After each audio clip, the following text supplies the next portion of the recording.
AP high court ఎగ్జామ్కి ఇంకా కొన్ని రోజులు మాత్రమే ఉంది.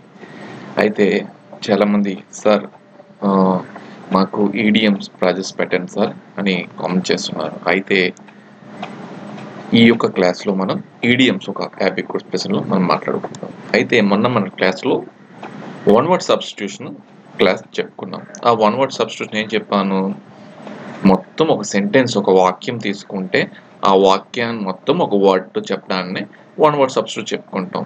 అలానే ఈడియంకి వచ్చేటప్పటికి ఏంటంటే అక్కడ వాక్యాన్ని మొత్తం తీసుకుని ఒక వర్డ్లో చెప్పుకుంటాం. కాకపోతే ఇక్కడ ఒక వాక్యానికి బదులుగా మరొక వాక్యం వాడతాం. మీకు ఇంకా క్లారిటీగా అర్థం అవ్వాలంటే మనం ఏదైనా మన ఫ్రెండ్స్తో కానీ మన రిలేషన్స్ ఎవరితో మాట్లాడినా కోడ్ లాంగ్వేజ్ మనం మాట్లాడుతుంటాం. అంటే మనం మాట్లాడే ఆ వాక్యము అది కాదు, కాకపోతే దాని అర్థానికి మించింది వేరే ఉంటుంది. అంటే ఒక సెంటెన్స్ ఏదైతే మనం పలుకుతున్నామో దానికి రివర్స్లో లేకపోతే దానికి రిలేటెడ్గా ఇంకో వాక్యం అక్కడ అర్థం వచ్చేగా ఉంటుంది. సో అలా మీకు అర్థం అవ్వాలంటే మీకు ఈ యొక్క 50 ప్రశ్నల్లో ఈజీగా అర్థమైపోద్ది. సో మొదటి ప్రశ్న చూద్దాం. ఏ blessing in disguise. A blessing in disguise. Disguise అంటే ఏంటి సార్ అని మీకు డౌట్ రావచ్చు. సార్ డిస్గైజ్ అంటే ఏంటి? లేదండి, ఒక అపశకునం అని అర్థం. So A blessing in disguise అనేది వచ్చేటప్పటికి అపశకనంలో దాగిన శుభం. ఇది ఒక చిన్న వాక్యం. సో ఆ వాక్యానికి రిలేటెడ్గా దానికి మీకు కింద 4 ఆప్షన్స్ ఇస్తాడు. సో మీకు టైం తక్కువ ఉంది బట్టి నేను డైరెక్ట్ ఆన్సర్ ఇచ్చేసాను. ఏ బ్లెస్సింగ్ ఇన్ డిస్గైజ్ అని వస్తే అపశకనంలో దాగిన శుభం అంటే మనకి ఏదైనా మొదటగా చెడు అనిపించిన తర్వాత అది మంచిగా మారుతుంది. సో అలాంటి ఆ మీనింగ్లో ఆ యొక్క వాక్యం మనం వాడతాం. So something that seems bad at first but turns of good. ముందుగా బ్యాడ్గా అనిపించిన తర్వాతగా గుడ్గా అనిపిస్తుంది. ఇక్కడ ఏ బ్లెస్సింగ్ ఇన్ డిస్గైజ్ అంటే మీకు పదాలకు అర్థం తెలియాలి. అపశకంలో దాగి ఉన్న శుభం. సో దానికి రిలేటెడ్గా ఉన్న వాక్యాన్ని మనం చూసుకోవాలి. అలానే రెండవ ప్రశ్న చూద్దాం. A piece of cake. A piece of cake. A piece of cake అంటే ఒక చిన్న కేకు అంటే చిన్న పని అని అర్థం. So something very easy to do అంటే చాలా సులభమైన పని అనే వాక్యంలో మనము యూజ్ చేస్తాం ఈడియంని.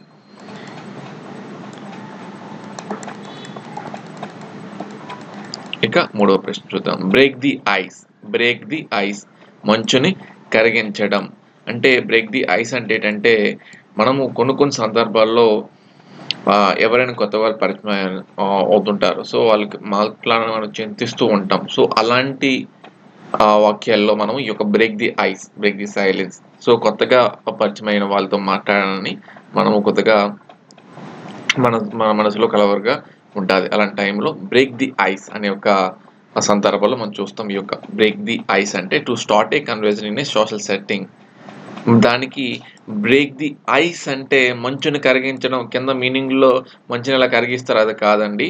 ఈడియమ్స్కి వచ్చేటప్పటికి ఏంటో మనం చూసుకోవాలంటే ఈడియమ్స్ విషయంలో మనము ఏదైతే వాక్యం ఇచ్చాడో అది చిన్న వాక్యమైనా పెద్ద వాక్యమైనా దానికి క్లియర్ మీనింగ్ ఆన్సర్లో ఉండదు. దానికి వ్యతిరేకంగా లేకపోతే దాని రిలేటెడ్గా ఉంటుంది. కాకపోతే బ్రేక్ ది ఐస్ అంటే మంచుని కరిగించడం, కింద అది మంచుని కరిగించడం అనేది ఆప్షన్ ఉంది కదా, అది పెట్టడంతే కాదు. దానికి ఏదైతే ఉందో ఆ బ్రేక్ ది ఐస్ అంటే మంచుని కరిగించడం కాదు, దానికి రిలేటెడ్గా ఉన్న వాక్యం, దాన్ని ఈడియం అని చెప్పుకుంటారు. సో ఆ బ్రేక్ ది ఐస్ అంటే to start a conversation in a social setting. So పరిచయం, కొత్త వచనాన్ని ప్రారంభించడం. అలానే నాలుగో ప్రశ్న చూద్దాం. Once in a blue moon. Once in a blue moon so అంటే once in a blue moon అంటే అరుదుగా జరుగుతుంది చంద్రుని బ్లూగా కనిపించడం. సో అదంటే వెరీ రేర్లీ అనే వర్డ్స్ మనం చెప్పుకుంటాం. అలానే ఐదవ ప్రశ్న చూద్దాం. Call it A day. Call it A day. So call అంటే ఒక రోజు చేస్తున్న పనిని ముగించడం. సో దాన్ని ఎలా చేస్తామంటే to stop working for the day. ఆ రోజు పనిని ముగించడం. ఆ రోజు పనిని ముగించడం. అలానే 6వ ప్రశ్న చూద్దాం. Hit the shock. Hit the shock. Hit the shock అంటే ఎక్కువగా అమెరికన్స్ హిట్ ది షాక్ అనే వాక్యాన్ని వాడుతూ ఉంటారు. సో హిట్ ది షాక్ అంటే ఏంటంటే పడకపై పడుకోవడం. Hit the shock, hit the shock. So దానికి ఆన్సర్ ఏంటంటే to go to bed are sleep, అదే పడుకోవడం అని అర్థం. సో హిట్ ది షాక్ అంటే to go to bed are sleep. So ఇవి మీకు వెరీ వెరీ ఇంపార్టెంట్ అండి. నేను గత జరిగిన ఎగ్జామ్స్లో నేను రీసెర్చ్ చేసి ఈ యొక్క ప్రశ్నలు మీ ముందు పెడుతున్నాను. సో అందుకోసమనే ఆప్షన్స్ ఇవ్వకుండా డైరెక్ట్ క్వశ్చన్ ఆన్సర్. సో మీ టైంని నా టైం దృష్టిలో ఉంచుకొని ఈ యొక్క క్లాస్ జరుగుతుంది. సో అండర్ ది వెదర్ అంటే ఏంటంటే మన దీంట్లో మన వాతావరణంలో ఉండడం. సో వాతావరణం కింద ఉండడం. సో అండర్ ది వెదర్ ఎలా ఉపయోగిస్తామంటే ఒకవేళ మీకు ఆరోగ్యం బాగలేకపోతే ఇలాంటి అండర్ ది వెదర్ అని ఏడియమ్స్ యూజ్ చేస్తాం. సో అలాంటి దానికి ఆన్సర్ ఏంటంటే ఫీలింగ్ అన్వెల్, ఆరోగ్యం బాగాలేకపోవడం అప్పుడు అండర్ ది వెదర్ అనే ఒక ఈడియంను ఉపయోగిస్తాం. అలానే the ball is in your court. The ball is in your court అంటే ఆ బాల్ నీ యొక్క కోర్టులో ఉంది. సో డిసిషన్ నీది అవుతుంది అనే సందర్భాల్లో మనము ఉపయోగిస్తాం. సో దానికి ఆన్సర్ ఏంటంటే it's your decision or responsibility now. So నీ యొక్క decision the ball is in your court అని వస్తే అది డెసిషన్కి సంబంధించింది అనేది మనము బండ గుర్తుగా గుర్తుపెట్టుకోవాల్సిన విషయం. ఇక 9వ ప్రశ్న చూద్దాం. Idiom burn the mid night oil. Burn the mid night oil అంటే లాస్ట్ వరకు దీపం అనేది ఏం తెలియజేస్తుంది. అలాగా అందులో ఉన్న ఆయిల్ ఉన్నంత వరకు అది వెలుగుతూనే ఉంటుంది. అంటే నిరంతరం వెలుగుతూనే ఉంటుంది ఆయిల్ ఉన్నంత వరకు. So burn the mid night అని రాత్రిపూట దీపం వెలిగించడం అని ఒక మీనింగ్స్గా మనం చెప్పుకుంటాం. అయితే దానికి ఆన్సర్ ఏంటంటే to work late in to the night అంటే అర్ధరాత్రి వరకు పనిచేయడం అని మనం చెప్పుకుంటాం. అలానే 10వ ప్రశ్న చూద్దాం. Spill the beans. సో పప్పులను పొడిలించడం అని చెప్పుకుంటాం. అంటే రహస్యాన్ని బయట పెట్టడం. To reveal a secret. So అంటే దొర్లించడం అంటే ఏంటి, బయటికి విడిచిపెట్టడమే కదా. సో దాన్ని ఏమంటామంటే టు రివీల్ ఏ సీక్రెట్, రహస్యాన్ని బయట పెట్టడం అనే దీంట్లో మనం చూసుకుంటాం. అలానే 11వ ప్రశ్న to beat about the bush. అంటే to beat about the bush మనం కొన్ని సందర్భాల్లో డొంక తిరుగు సమాధానం నాకు చెప్పకు అని చెప్పుకుంటుంటారు కదా. అంటే to beat about the bush అంటే అవాయిడ్ ద మెయిన్ టాపిక్ అంటే అసలు విషయాన్ని తప్పించుకోవడం. మన కొన్ని సందర్భాల్లో డొంక తిరుగు సమాధానం చెప్పకు అని ఎక్కువగా మనం ఈ యొక్క సందర్భంలో యూజ్ చేస్తుంటాం అది. అలానే to born the mid night oil ఇందాక అయింది కదా. Work late in to the night రాత్రి వేళ పనిచేయడం.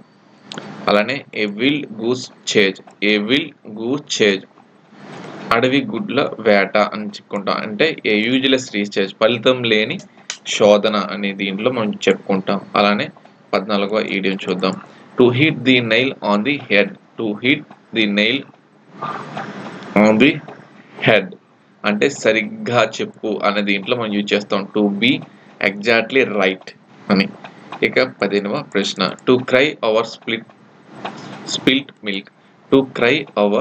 స్పిల్ట్ మిల్క్ అంటే చెల్లిపోయిన పాలు కోసం ఏడవడం. అంటే తిరిగి రాని విషయాలపై బాధపడడం. To cry over spilt milk so అంటే పడిపోయిన ఏదైతే మిల్క్ ఉందో ఆ మిల్క్ కోసం బాధపడడం. అంటే regret over something that cannot be changed అంటే కొన్ని విషయాలపై జరిగిపోయిన విషయాలపై అంటే మళ్ళీ అది రాదు అలాంటి విషయాలపై బాధపడడం దీంట్లో యూజ్ చేస్తాం. వెరీ వెరీ ఇంపార్టెంట్ అది. అలానే to call a spade on a spade. To call a spade on a spade అంటే మట్టి పరికరమే అనడం. సో దాన్ని ఏమంటారంటే నేరుగా చెప్పడం, ఏది ఉన్నట్లుగా సూటిగా చెప్పడం దాన్ని to call a spade a spade. So to speak plainly and frankly దాని యొక్క ఆన్సర్. అలానే టు స్మెల్ ఏ ర్యాట్ ఎలుక వాసన పట్టడం అంటే ఏదో తప్పు జరుగుతుంది అనే సందర్భంలో దీన్ని ఉపయోగిస్తాం. To suspect something wrong, to suspect something wrong, to smell A rat అని వస్తే టు సస్పెక్ట్ సంథింగ్ రాంగ్. అలానే 18వ ప్రశ్న చూద్దాం. To turn a deaf ear, to turn a deaf ear అంటే చెవులు మూసుకోవడం అని అర్థం. అంటే ఏది పట్టించుకోకపోవడం. To ignore, to ignore, to turn a deaf ear అంటే టు ఇగ్నోర్ అని ఆన్సర్. అలానే to take a one's heels, so తన పాదాలకు తలపట్టడం అనే దీంట్లో యూజ్ చేసుకుంటాం. అంటే పారిపోవడం అని అర్థం. To run away, to take to one's heels అంటే టు రన్ అవే. ఇక 20వ ప్రశ్న చూద్దాం. To make a mountain out of a molehill, so మల్లెపల్లి నుంచి పర్వతం చేయడం అంటే to exaggerate a small problem, చిన్న సమస్యలు పెద్దగా చూపించడాన్ని to make a mountain out of a molehill అని చెప్పుకుంటాం మనం. To exaggerate a small problem. ఇక 21వ ప్రశ్న. టు బ్రేక్ ది ఐస్ అంటే సైలెంట్ ని ఆఫ్ చేసి మాట్లాడడం. To start a conversation in a social setting. అలానే to have an axe into grind, to have an axe to grind అంటే కొడవల్ని పదును పెట్టడం అంటే స్వార్థ ప్రయోజనం కలిగి ఉన్న. To have a selfish motive, to have a selfish motive, to have an axe into grind అంటే to have a selfish motive. అలానే to throw in the towel, తువాలు విసరడం అంటే లొంగిపోవడం. To give up, to give up అని అర్థం. ఇక్కడ గుర్తు పెట్టుకోవాల్సిన అవసరం ఏంటంటే ఇక్కడ to throw in the towel అంటే దానికి టవల్ సంబంధించింది కింద ఆన్సర్ ఉంటుంది అని అనుకోకండి. దానికి రివర్స్ మోడ్లో ఉంటుంది. అంటే దానికి రిలేటెడ్గా వన్ వర్డ్ సబ్స్టిట్యూషన్లో సెంటెన్స్ మొత్తాన్ని కలిసి ఎలా అయితే ఒక వర్డ్ అంటామో ఇక్కడ సెంటెన్స్కి వ్యతిరేకంగా ఉండే సెంటెన్స్ గుర్తుంచుకోవాలి బండ గుర్తుగా. To SIT on the fence అంటే కంచె మీద కూర్చోవడం. అంటే టు రిమైన్ న్యూట్రల్గా ఉండడం, పక్షపాతంగా వ్యవహరించడం.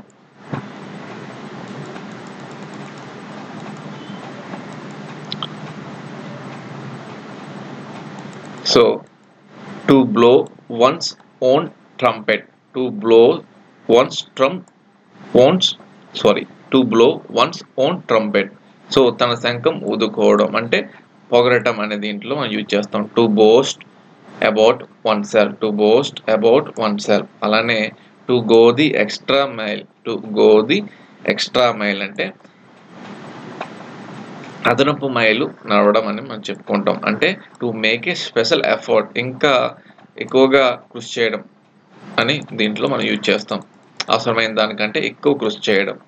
అలానే to kill 2 birds with 1 stone అంటే ఒక రాయితో 2 పక్షులను చంపడం. దాన్ని ఎలా ఈడియంగా ఉంటా ఆన్సర్ అంటే to achieve 2 goals with 1 effort. So ఒకే పనితో 2 ప్రయోజనాలు పొందడం. దాన్ని to kill 2 birds with 1 stone. ఇక్కడ మీకు ఏంటి, ఇక్కడ మీకు ఐడియా వచ్చి ఉంటుంది. సో ఇక్కడ మనకి 2 birds అంటే కింద ఆన్సర్ ఉండదండి. ఇక్కడ ఈడియం అంటే ఏం చెప్పాను, దానికి వ్యతిరేకంగా లేకపోతే దాని రిలేటెడ్గా ఉంటుంది. అప్పుడు to achieve 2 goals with 1 effort. అలానే to let the cat out of the bag అంటే పెట్టి నుంచి పిల్లను బయటను వదిలేయడం. అంటే to reveal a secret, to reveal a secret. అలానే 29వ ప్రశ్న. To miss the boat, to miss the boat పడవను మిస్ అవ్వడం అనే పదంలో మనం చూస్తాం. అంటే దానికి to miss an opportunity. So to miss the boat అంటే ఆ బోట్ని మిస్ అయ్యా అంటే ఒక ఆపర్చునిటీ వదులుకున్నాం అనే దీంట్లో దాని యొక్క ఐడియం అనేది ఉంటుంది. అలానే to keep something at a bay so దూరంగా ఉంచడం. అంటే టు కీప్ సంథింగ్ అవే అడ్డుకోవడం, లేకపోతే సమస్య వ్యాధి లేదా ప్రయోజనం దగ్గర రాకుండా నిరోధించడం అనే సందర్భంలో మనం ఉపయోగిస్తాం. ఇక to burn the mid night ఆయిల్ మళ్ళీ రిపీటెడ్గా వచ్చిందండి. అలానే ఏ బ్లెస్సింగ్ ఇన్ డిస్గైజ్ అంటే something good at the seems bad at first అంటే కొన్ని మొదటగా చెడుగా అనిపించిన తర్వాత మంచిగా మారడం. అలానే to hit the nail on the head అంటే పొడిగుద్దుపై గుద్దడం. అంటే to describe exactly what is causing a problem, సమస్యని సరిగ్గా వివరించడం, గుర్తించడం అని దీంట్లో ఉపయోగిస్తాం. To hit the nail on the head అంటే to describe exactly what is causing a problem. అలానే to be in hot water వేడి నీటిలో ఉండడం అంటే టు బీ ఇన్ ట్రబుల్ అనే దీంట్లో ఉపయోగిస్తాం. అలానే ఈ పీస్ ఆఫ్ కేక్ అంటే చిన్న ఒక పని అంటే సంథింగ్ వెరీ ఈజీ, చాలా ఈజీ పని. అలానే to cry over spilt milk పడిపోయిన పాలపై యాడ్ అవడం అంటే to waste time worrying about things that cannot be changed, తిరిగి రాని విషయంపై విచారం వ్యక్తం చేయడాన్ని దీనిలో ఉపయోగిస్తాం. To cry over spilt milk అంటే to waste time worrying about things that cannot be changed, very very important అది.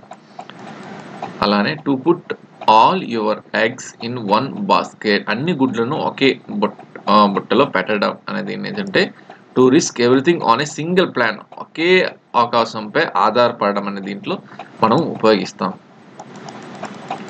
అలానే 38వ ప్రశ్న to take with a grain of salt అంటే ఉప్పు ధాన్యంతో తీసుకోవడం. దాన్ని ఆన్సర్ ఏంటంటే to not completely believe something. అలానే a storm in a tea కప్లో తుఫాను అంటే a small problem made to seem big, చిన్న విషయాన్ని పెద్దగా సమస్యగా చూపించడాన్ని a storm in a tea cup అని చెప్పుకుంటాం. సో ఇక్కడ మీరు గమనించవలసిన విషయాలు ఏంటంటే my dear students, so time తక్కువ ఉన్న బట్టి ఇక్కడ వివరించాను అనుకోండి 15 నిమిషాల క్లాసు 45 నిమిషాలు అవుతుంది. సో మీ యొక్క టైంని దృష్టిలో పెట్టుకోండి, ఎందుకంటే ఎగ్జామ్స్ డేట్స్ వచ్చేసాయి, ఆల్ టికెట్స్ కూడా వచ్చేసాయి. కాబట్టి నేను ప్రీవియస్ క్వశ్చన్స్ ఐబీపీఎస్కి అడిగిన, ఎస్ఎస్సికి అడిగిన ఆ ప్రశ్నలే మనకు రిలేటెడ్గా మనకు అడగవచ్చు. ఎందుకంటే ఇంగ్లీష్ ఎక్కడ ఇచ్చినా ఇంగ్లీషే, అది మారదు. అలానే కొత్తగా మనం ట్రై చేయాలంటే ఏదైనా తప్పులు వస్తే ఇబ్బంది అవుతుంది అని చెప్పి ఆ ప్రీవియస్గా అడిగే ఛాన్సెస్ ఉంటాయి. కాబట్టి మీ యొక్క టైం దృష్టిలో పెట్టుకొని నేను ఎటువంటి ల్యాక్ చేయకుండా కరెక్ట్గా క్వశ్చన్ ఆన్సర్ టైప్ చేసి ముందుకోసమే టైం పడుతుంది. టు బర్న్ వన్స్ ఫింగర్స్ అంటే వేలిని కాల్చుకోవడం అంటే to suffer because one's own action తన తప్పు వల్ల నష్టపోవడం అనే దీంట్లో మనం ఉపయోగిస్తాం. అలానే to kill 2 birds with 1 stone ఒకే రాయితో 2 పెట్టెలను కొట్టడం ఏమంటారంటే to achieve 2 things with a single action, ఒకే పనితో 2 లాభాలను పొందడం. అలానే to throw in the towel అంటే to give up or right, తువాలు విసరడం అని దీంట్లో అంటే పొరపాటు అంటే వాటర్ని అంగీకరించి ప్రయత్నం ఆపివేయడం అనే దీంట్లో ఉపయోగిస్తాం. To give up or quit. అలానే to keep something at a bay అంటే దూరంగా ఉంచడం. To prevent something bad from happening సమస్య రాకుండా ఆపడం అని దీంట్లో మనం ఉపయోగిస్తాం. అలానే టు స్మెల్ ఏ ర్యాట్ ఎలుక వాసన పట్టడం అంటే ఏదో తప్పు జరుగుతుంది అనే సందర్భంలో మనం ఉపయోగిస్తాం. To suspect something wrong. అలానే ఏ వైట్ ఎలిఫెంట్ అంటే తెల్ల ఏనుగు అంటే a useless but expensive position అంటే ఖరీదైన కానీ పనికిరాని వస్తువు అంటే పెద్ద ఖర్చుతో కొనుగోలు చేసిన ఉపయోగం లేకపోవడం అనేదని ఏ వైట్ ఎలిఫెంట్ అంటే a useless but expensive position అని దీంట్లో మనం యూజ్ చూసుకుంటాం. అది ఆన్సర్. అది to beat around the bush అంటే చెట్టు చుట్టూ తిరగడం అంటే to avoid taking directly about a topic విషయం మీదకి రాకుండా తిప్పి కొట్టడం అని దీంట్లో యూజ్ చేస్తాం. సో ఇందాకంగా to beat around the bush వచ్చింది, ఇక్కడ కూడా టు బీట్ అరౌండ్ వస్తుంది. కాబట్టి ఆన్సర్ డిఫరెంట్ గుర్తుంచుకోవాలి మీరు. Idiom to let the cat out of the బ్యాగ్లోని పిల్లని బయటికి వదలడం. To reveal a secret. అలానే